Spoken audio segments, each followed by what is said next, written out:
My fiancé said, "I want to be with you, but I need to sleep with my ex one last time for closure." I said, "Take all the closure you need." Then I called her dad. The look on her face when he showed up at her ex's apartment. I, 28 male, am still processing what happened last week. Been with Jenna, 26, for 3 years, engaged for 6 months, wedding planned for next spring, or was. Last Tuesday we're having dinner at home. She's been weird for days, distant, checking her phone constantly. Then she drops it. "Marcus, I need to tell you something." I put down my fork. That tone never leads anywhere good. Trevor reached out last week. Her ex, the musician wannabe who treated her like garbage for 2 years before she finally left him. We've been talking. My stomach dropped. Talking. Just catching up, but she took a deep breath. I realized I never got proper closure with him. It ended so abruptly, and there's still unresolved feelings. Unresolved feelings.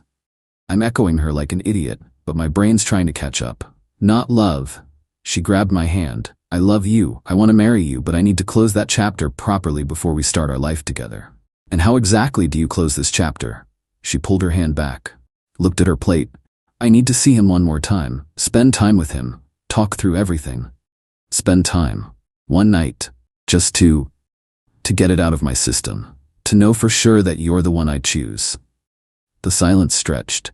"Finally, you're asking permission to sleep with your ex." "It's not like that. It's about closure, understanding why it didn't work, confirming that what we have is real. By sleeping with him, you're making it sound so crude. It's emotional closure. The physical part is just part of that process." I stared at her. 3 years, ring on her finger, wedding venue booked, and she's sitting here dead serious, asking to go bang her ex for closure. "You know what, Jenna? Take all the closure you need." Her face lit up. "Really? You understand?" "Absolutely. Go right ahead." She launched herself at me, covering my face with kisses. "You're amazing. So mature. This is why I love you. It's just one night, and then we'll be stronger than ever." "When were you planning this closure session?" "Saturday? He has a show Friday night." "So, perfect. Text me the address."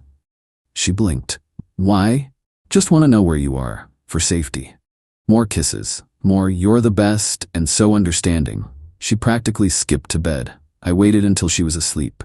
Then I scrolled through her phone. Yeah, I know, but she just asked to screw her ex, so privacy's out the window. Found Trevor's address in their text chain. Lots of "can't wait to see you" and "missed this" with heart emojis. Classy. Then I did something that probably makes me an AH, but zero regrets. I called her dad. Richard's a tough dude. Marine veteran, owns a construction company, still does CrossFit at 58. Also conservative as hell and thinks his daughter walks on water.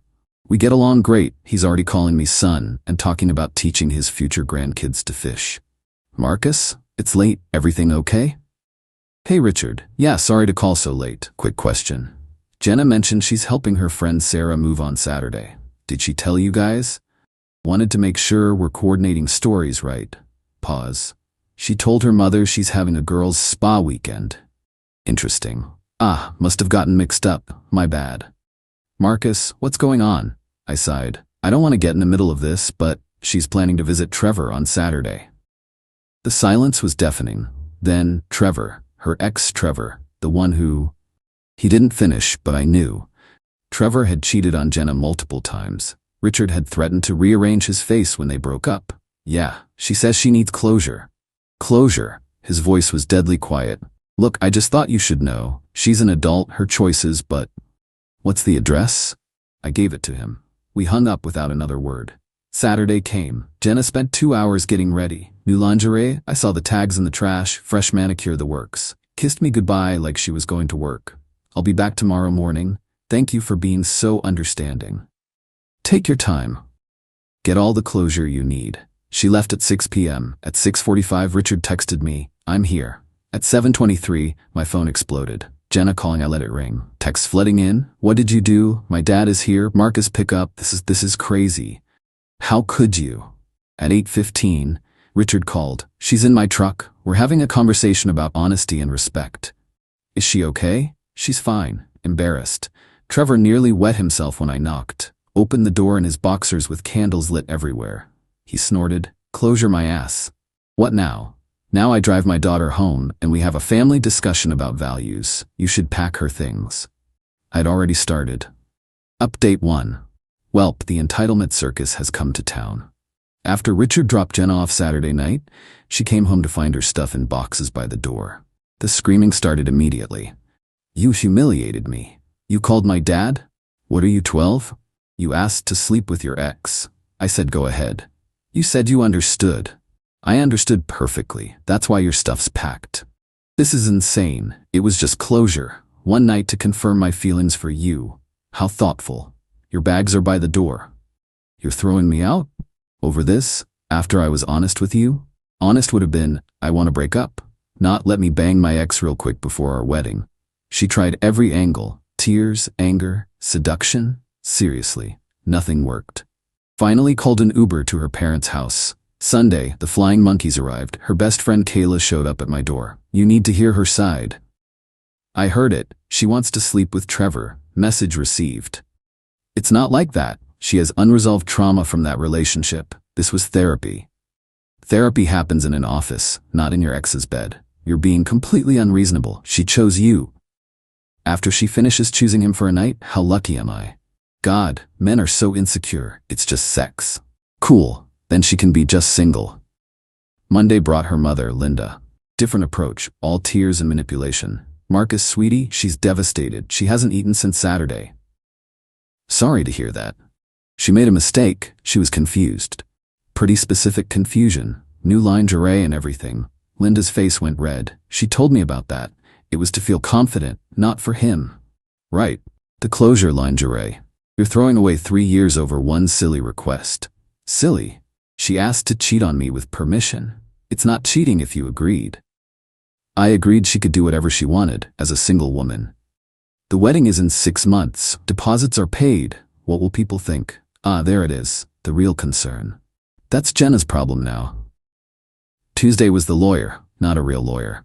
Trevor, Mr. Closure himself, showed up at my job. Security called me down. This dude, graphic tee, skinny jeans, guitar pick necklace. Pushing 30 and dressed like 2008 never ended. Bro, we need to talk. No thanks. Look, I didn't know she was engaged, okay? This is on you. I laughed. Actually laughed.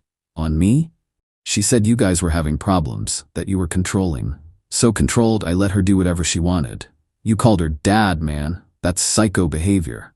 And you lit candles for another man's fiancée. That's homewrecker behavior. She said you were cool with it. I was. Still am. She's all yours. His face changed. Wait, what? No, I'm not looking for anything serious. Should have thought of that before offering closure appointments.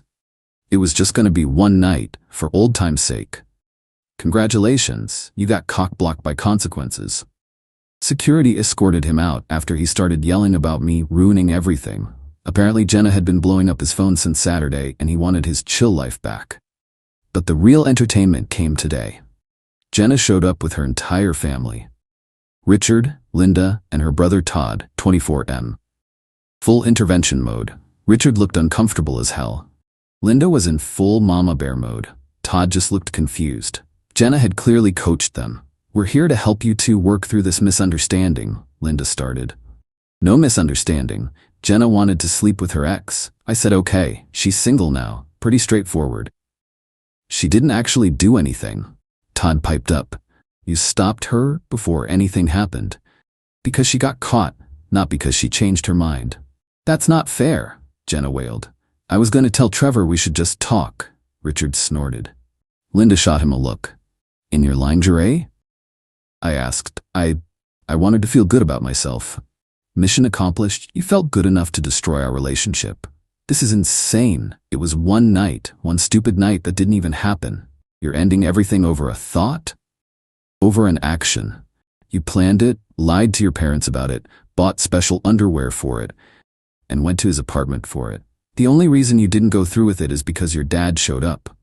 Because you called him like a child. Because you acted like one. Richard finally spoke. Jenna, enough. The man's made his decision. Dad, you're supposed to be on my side. I am. That's why I'm telling you to stop embarrassing yourself further. Linda turned on him. How can you say that? She's your daughter. Who asked her fiancé for permission to cheat? He said no by saying yes. It's done. But the wedding will be canceled, I interrupted. I'll handle my side of the vendor calls. Jenna can handle hers. You're really doing this? Jenna's voice was small. You're really throwing us away. I'm not the one who thought our relationship needed a farewell tour with your ex. I chose you. I was always going to choose you. After you chose him first for closure. They left after more tears and shouting. Richard shook my hand on the way out. Todd muttered something about me being harsh. Linda promised this wasn't over, but the best part? Jenna's been texting nonstop. I'll go to therapy. We can do couples counseling. I'll never talk to Trevor again. It was a moment of weakness. You're the love of my life. Please don't throw us away. And my personal favorite, this isn't fair. I didn't actually do anything. You're punishing me for being honest. The entitlement is staggering. She genuinely believes she deserves credit for telling me she wanted to cheat instead of just doing it secretly. Tomorrow, I'm calling vendors and starting the cancellation process.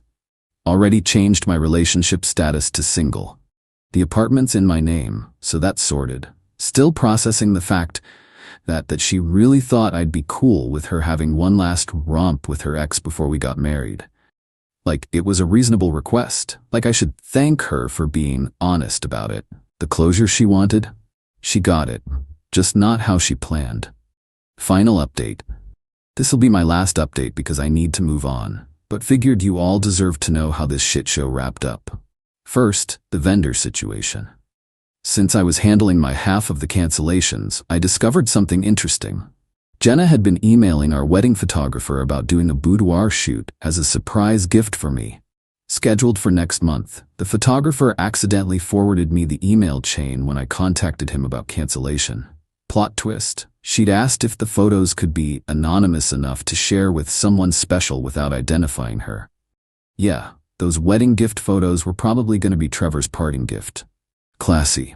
The family drama escalated exactly as you'd expect.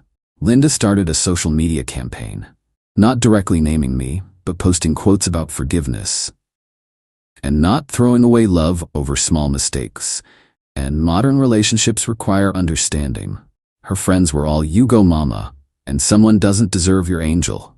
Until Richard commented, "Our daughter asked her fiancé for permission to cheat. He gave it by ending the relationship. Stop embarrassing our family further." Nuclear war in the comments. Linda Dirty deleted everything within hours. But Jenna went scorched earth. She showed up at my gym with her friend Kayla, both in full makeup and workout clothes that looked fresh off the rack. They planted themselves on machines near me, talking loudly about how some men are too insecure to handle mature relationships and jealousy is so toxic. I finished my set and moved to another area. They followed. The gym staff started noticing. Kayla, loud enough for everyone. It's actually sad when men are threatened by women owning their sexuality. Me, equally loud. Hey everyone, quick poll. Who thinks it's cool to ask your fiancé if you can bang your ex one last time before the wedding? Dead silence. A guy on the bench press actually sat up to stare. Jenna went crimson. That's not what. Show of hands, anyone? No one thinks that's normal? Weird. They left. Gym manager high-fived me. 2 days later, I got a call from my mom. She lives across the country, but somehow Jenna got her number. Mom. So I just had an interesting conversation with your ex-fiancé. Christ, what now? She wanted me to talk sense into you, said you were having a masculine crisis and throwing away true love. Did she mention the part where she wanted to sleep with her ex? She said you misunderstood her need for therapeutic closure. Therapeutic closure, in her ex's bed. That's what I said. Then I told her any woman who asks my son for permission to cheat can go find closure at the bottom of a lake. I love my mom. But the grand finale came last weekend. I was at a bar with friends when Trevor walked in, with Jenna. They were clearly on a date, her hanging all over him, giggling at everything he said. My buddy Mike saw them first. Dude, I see them. They hadn't noticed me yet. Then Trevor went to the bathroom and Jenna saw me. Her face was a masterpiece of emotions, shock, guilt, then defiance. She walked over. Marcus, Joe, how are you? Great, you got your closure, I see. This isn't, we're just talking. In that dress, sure. I'm single now. Thanks to you, I can do what I want. Absolutely, enjoy. This could have been avoided if you just, what, let you cheat with permission? Waited at home while you banged him? It wasn't like that. It's exactly like that. Literally exactly what you asked for. Trevor came back, saw me, and tried to steer Jenna away. But she was on a roll. You threw away our future over nothing. Over you asking to sleep with the guy you're literally on a date with right now? The bar was getting quiet. People love free drama. It was one night. For closure. How's that closure working out? You seem pretty open to me. Trevor, come on, Jen. Let's go. Me. Oh, you're Jen now? Cute. Hey, Trevor, she tell you she was buying lingerie for your closure session while wearing my engagement ring? Trevor went pale. What engagement ring? Oh, she hadn't told him we were engaged, just having problems. The one I gave her 6 months ago, when I proposed, before she decided she needed your dick for therapeutic purposes. Trevor looked at Jenna. You said you guys broke up months ago. We were having issues. We had 0 issues until you invented one. Trevor? Jesus Christ. Jenna? Again? Again? Apparently this wasn't her first closure request. She'd pulled this with Trevor when they were dating too, needed closure with her high school ex. Trevor walked out. Just left her there. Jenna turned on me, tears streaming. Look what you did. You ruined everything. I didn't ask you to sleep with your ex. I didn't sleep with him. Because your dad showed up. Not because you changed your mind. You're so petty, so vindictive. I hope you die alone. Rather die alone than live with someone who needs to sample other dicks for closure. She threw her drink at me. Security threw her out. I'm done. Blocked her on everything. Told mutual friends I don't want updates. Richard texted me once more. Sorry you had to deal with this. You're a good man. She wasn't raised to act this way. I appreciated that. Funny thing? I keep thinking about that moment when she asked. The actual audacity of sitting across from your fiancé, wedding planned, life mapped out, and saying, hey, mind if I fuck my ex real quick? For closure? And expecting me to say yes. To wait at home while she went to close that chapter. To welcome her back with open arms after her therapeutic bang session. The entitlement. The delusion. The absolute balls to be mad that I didn't go along with it. She wanted closure, she got it. Our relationship is closed, permanently. I'm good now. Honestly. Dodged a tactical nuke dressed in a wedding dress. Started talking to someone new, a normal person who thinks cheating is bad, and closure happens in therapy, not in your ex's bed. To everyone saying I should have just said no and worked through it. Nah. The request itself was the deal breaker. The fact she thought it was reasonable, that she felt entitled to it, that she expected me to wait while she went to him, that tells me everything about who she really is. You don't ask someone you love to let you cheat. Period. Anyway, that's it. Trevor ghosted her, her parents are embarrassed, and she's still posting vague quotes about mature love and small-minded people. Me? I'm just glad her dad picked up the phone that night. Best decision I ever made. Take all the closure you need, Jenna, somewhere else.